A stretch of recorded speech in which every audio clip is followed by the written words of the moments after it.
Hi, welcome to Shift. It's PwC Canada's podcast series, and we're digging into key digital trends and topics that can make your business transformation a reality. I'm your host, John Finkelstein, and I'm also the Creative Director of PwC Canada. Welcome to another episode of Shift. This is a great one today. We have George Salaes with us. He is the CEO of the LCBO. All of our listeners will definitely be familiar with the LCBO, but there's a lot of stuff going on with the LCBO, which we're going to get into. Digital transformation, we've got blurred lines between retail, supply chain, product wholesale, and of course, what's on everybody's mind right now, cannabis. So welcome to the podcast. Great to be here. Why don't you tell us a little bit about what you're up to? What's happening at the LCBO for you? A lot of things are happening, but as you know, the retail industry, the retail environment is changing. The Ontario market, in terms of the beverage alcohol, is changing. Customer loyalty is changing. Competition is here for the LCBO. Technology is changing rapidly. So we're taking advantage of opportunities to evolve into more of a customer-centric organization. So I'm really excited to be here and to share some of the things that we're doing to evolve the organization into the new LCBO. So I've taken over as a CEO 2 years ago. And we are going through some very significant strategic transformation for the LCBO. Some of it outward facing and some of it inward facing. But I can tell you the singular focus is how do we serve the customer better? What kinds of things have you overcome as you've evolved the business from just being basically a retailer to a distributor? You have competition, ECommerce. Let's talk a little bit about that. One of the first things that I did was to look at the leadership team. As a new CEO, I needed to make sure that we had a team that can get together, they can debate, they can challenge, and they can walk out of the door speaking from the same page, united, sending the same message, and cascading that message down to all of the troops. So these were my ambassadors. I needed to have a very strong core team, and that's exactly what I did. The next thing we needed to do was to look at our own strategy, our long-term strategy. So once we had the strategy and the visioning, then we looked at how do we now align the structure with the function and the talent that we have? Meaning we need to go through an organization design restructuring. We need to go through a significant transformation. Well, how'd you do that? So, you energize people. You introduce change management immediately because, as you know, human beings are resistant to change. But they also know that if you don't change, you will be changed. There's always a plan B. Yep. We created what I call the Chief Customer Office that has an individual who is responsible for the retail customer. I wanted to have someone who goes to sleep at night and worries about the customer. And I also created the supply chain and wholesale division, a new division that looked at the wholesale customer, the wholesale meaning the grocers and the licensees, and they looked at them as a customer, not as a competitor. But I'd like the retail people to look at them as a competitor. It's healthy friction, right? So we needed to become more of an ambidextrous organization. Change really has to kind of come from the top, and without sort of executive buy-in or leadership, this stuff can die on the vine really quickly. Absolutely. Communication is key. If your people feel that they're left out, they will not engage. Continuously sending out your ambassadors to cascade the message is extremely important. What I said to the board of directors when I presented this to them is that this is going to be a seismic change. And it will be, if we were to measure it on the Richter scale, it would probably be a 9, but we're going to try and make it feel like a 3. And that's exactly what we've done. So we have the LCBO, and I mean, you guys are still, you're the retail operation where we can go. And then you talked a little bit about, I'm going to put competition in inverted quotations here for people who are listening, because there's an interesting dynamic in a way with grocery. So you're still the wholesaler for them. So describe to me the competitive nature of that. So as I said before, we needed to become more of an ambidextrous organization where we can wholesale to these new customers. But at the same time, we wanted to be able to compete with them. So, and we would like these people to be very successful. Yeah. And we're doing everything we can to ensure that they're successful. And I can tell you why. Because they're selling our product for a lower margin. So although we may be losing traffic and transactions at the stores, at our retail stores, we're still getting the revenue from these sales. So there are a lot of organizations in the world that have this ambidextrous ability, which I think is fantastic because it keeps you on your toes. Competition is great for any organization or any individual, in my opinion, because it helps you to continue to innovate. It helps you to continue to think of the customer. And you know what? In my business, the customer is king. Yeah. If you don't satisfy the customer, you're out of business. How are you using the data? How do you see data and technology enhancing the customer experience within LCBO retail? So data is only good if you're able to mine it the right way, if you're able to clean it up and make some meaning out of it. We have an amazing supply chain. It generates a lot of data. So that helps us to understand not only the customer, but how can we become more efficient in what we do and gain operational efficiencies. Also, that data helps me to see how I can serve my wholesale customer better. In terms of the retail, we get data from the loyalty programs, but we have data from our own sales as well. So by asking your postal code at the register, it tells us more or less where you live. So we use those statistics when we do store development. There's a lot of science behind the location of a store, the size of the store, what the store is going to look like, the mix of the store. Is it a vintage store? Is it a spirit store? Is it a beer store? So a lot of that is factored into the predictive model that we have when we develop these stores. Now, moving forward with these new customers and the competition and the rest of the stuff that is happening in our marketplace, that predictive model is now going to change. Those variables are now very different. So we're in the process right now of looking at not only our network distribution, our distribution network, but also our store development network. Are we in the right locations? Do we have the right sizes of the stores? All of that will come out of the data that we have as we clean it up and as we start to segregate it and mine it in the right way. It's very complex. Yeah? Yeah. If you want to be agile and nimble, if you want to be able to compete with the rest of the business in Ontario, you need to have the right systems and you need to be able to have the right data and the right talent. I think people's expectations about what they're going to experience in the physical world. Yeah. I mean, we've all been so spoiled by, other online retailers, other apps that happen in real time that make recommendations. And I mean, are you seeing more interplay with, mobile phones and technology in the store? Absolutely. There are a lot of exciting things that we're doing in the store to attract these customers. The new customer is looking for a more seamless environment, more seamless service. They want you to be anywhere, anytime, on any device. Mm-hmm. We have our mobile commerce as well.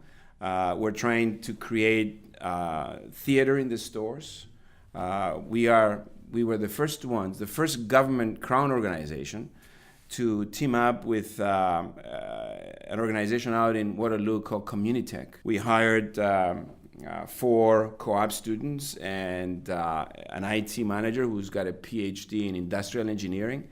And we dream of things we want and we send it to them and they brainstorm and they develop apps. One of the apps that we're looking right now, for example, is wayfinding. Mm-hmm. We want you to be able to come in the store, subscribe to the app, and the wayfinding will tell you the location of the product that you're looking for. Another app that we're looking at is a beacon. We want you to be able to locate the product consultant as soon as you come in the store by using these. We want the customer to come into the store and feel that we are meeting their expectations, that we are creating a remarkable experience for them. We want the people that come in our stores to love us.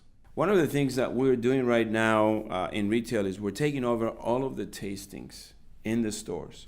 Up until now, suppliers, they had their own people who would come in and do tastings. I'm going to own customer centricity. And I'm going to make sure that when the customer comes in the store, they feel like they got a remarkable experience. So we're introducing a lot of mixology now. We are working with our spirit suppliers to bring in these unique new products to introduce mixology that you can only see at the high-end bars and create that theater and that excitement so that people that come into the store, they feel like they can buy that product, and that they can go home and they can go online and they can Google or they can go on the LCBO.com and they find out exactly how that cocktail is made. Yep. So the other thing that the customer is looking for today is a story. You know why? It's because the products that we sell, in most cases, are products that you share. And that you put it on the table and you pour it and you start talking about it, about the winemaker or where it came from or the variety or how many years you aged it in your cellar, and then you compare it to the vintage before. I mean, there's so much that you do with the products that you buy from our stores is incredible. And we can help you tell the story.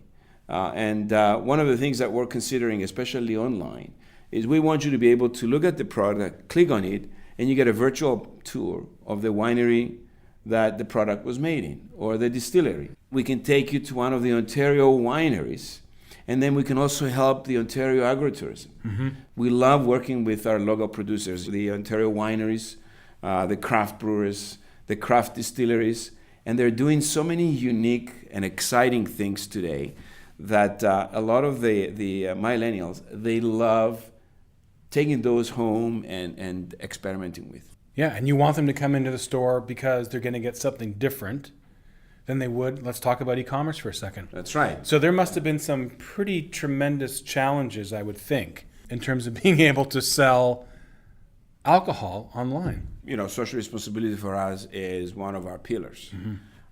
And we wanted to get it right from the beginning. We wanted to make sure that once we rolled out online, that we would get social responsibility and the delivery to the home, and ensuring that an adult was there to receive the product from the first time. Yep. We partner with Canada Post. Mm-hmm. We work together to make sure that their staff is trained properly, that they receive the same training as our own customer sales representatives, that they understand why we're careful about social responsibility. We created a site. We started with a selection of about 4,200 products, and we're now up to 8,500 products. Wow. 3,000 of those products are actually unique products to the site, meaning they're products that you cannot buy on the LCBO shelves. You can get them on the LCBO online. See, that's interesting, being able to not replicate the channels per se, but say, look, we have certain things, certain SKUs, certain products, whatever, that are available online. And I'm assuming with delivery, how long does it take? So we have a number of different options. We can deliver it to a store of your choice, and it's going to take about a week, free of charge. Or we can deliver next day, and you pay a small fee. Right. And by the way, we just rolled out next day delivery last November, just before Christmas. It's going really well. In fact, more than 50% of the sales are now next day delivery. So there is a huge appetite by our customers to get their product as soon as possible. Sure. So we're also working on click and collect, or what is called click and collect. And you come and pick up your product from the store that you chose in a couple of hours. The Amazon model said, if I need a cable, a USB cable, or I want that, camera lens or whatever that I can go anywhere for, I kind of want it right away. But if there's something special that I can't get at the LCBO, I can't go after work, do you think the consumer expectation is different? Are we willing to wait a little bit longer for something special, or are our expectations kind of predetermined by how fast the slowest thing was? You know what? It really depends what you're buying the product for. In the case of rare and expensive wines, for example, we have customers that buy the Bordeaux Futures, where they pay 50% of the cost today, and we deliver them to them in a year. So they're prepared to wait. Right. But if you're having a dinner tomorrow night and you don't have the wine, and in fact you're probably looking for a recommendation as well, is you probably go on social media and you can access my product consultant at the Queen's Quay store, who's on social media, and Victor will give you an idea what to buy, what are you trying to pair it with, and then ship it to you as well. So people would like to have options. We're very proud of the product knowledge that we have at the LCBO. It's actually a differentiator for the LCBO. Have you been paying much attention to sort of artificial intelligence and what's going on in the whole AI assistant space. This may not be totally artificial intelligence, but as you know, we have our own distribution centers. One of which is at Durham, is the largest and the most automated distribution center we have. So the front end of the warehouse is automated. The back end of the distribution center was manual. We had manual palletization stations. So we looked at that and we said, you know what, we can write our own algorithm. And we were able to build that, to build the most stable, the most dense pallet. We've eliminated our lost time injuries by 82% in that facility.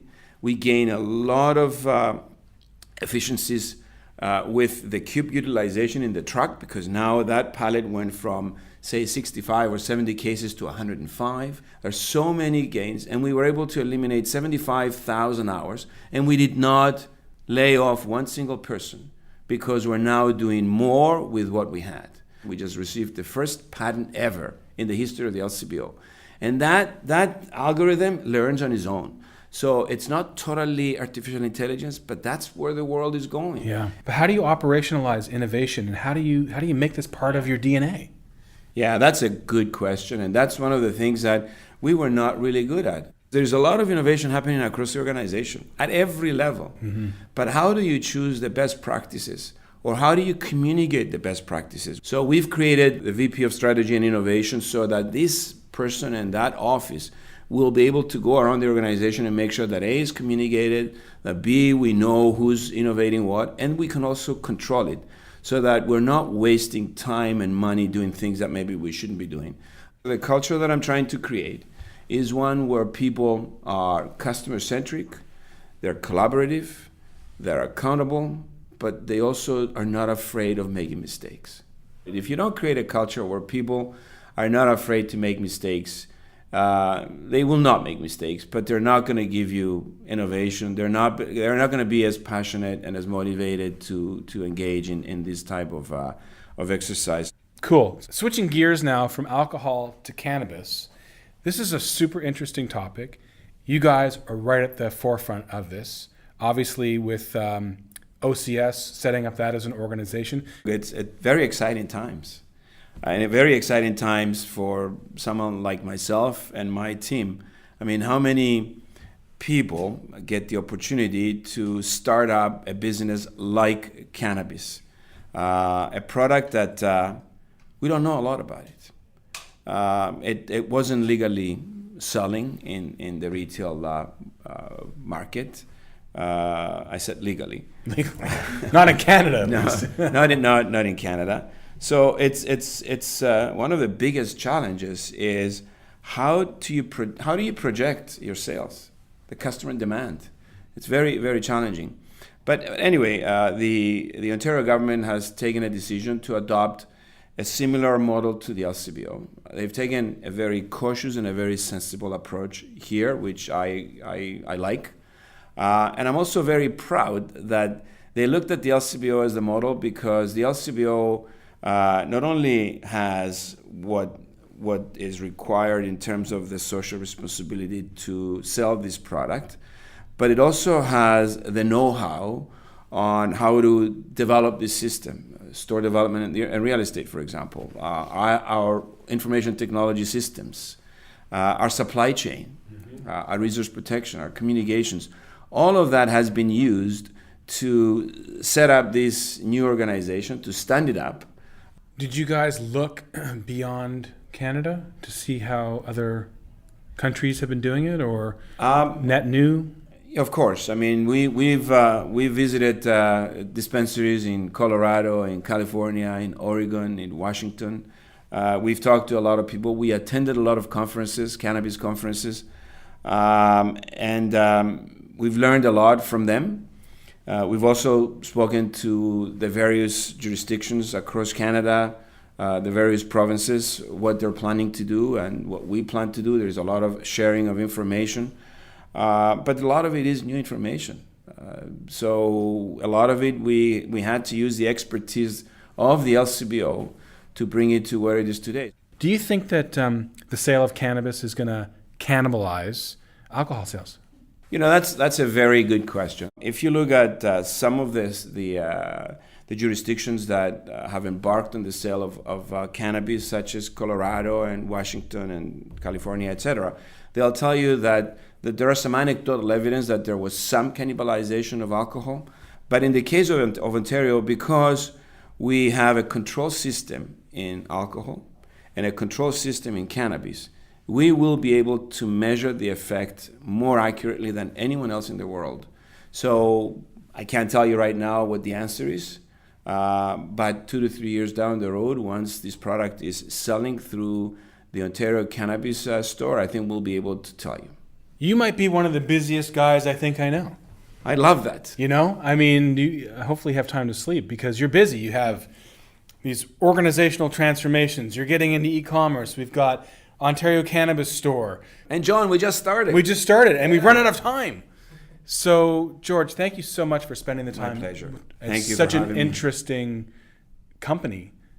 So important to Ontarians, so important to the province. You're committed to innovation. You're committed to change across the board. And I think that's a really great model for people who are listening, who think that, I have a big organization. We have a lot of legacy. We can't possibly change. Difficult is worth doing, and it's worth it for everybody.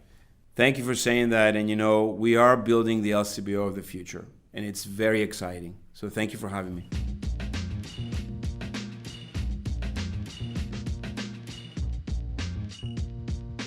Thanks for listening to this episode of Shift. You can get more details at pwc.com/ca/shift. If you enjoyed this episode and want to hear more, subscribe to our podcast series. You can find us on iTunes, Google Play, or your preferred podcast platform. Just so you know, this podcast has been prepared by PricewaterhouseCoopers LLP, an Ontario limited liability partnership for general guidance on matters of interest only, and does not constitute professional advice. Until next time.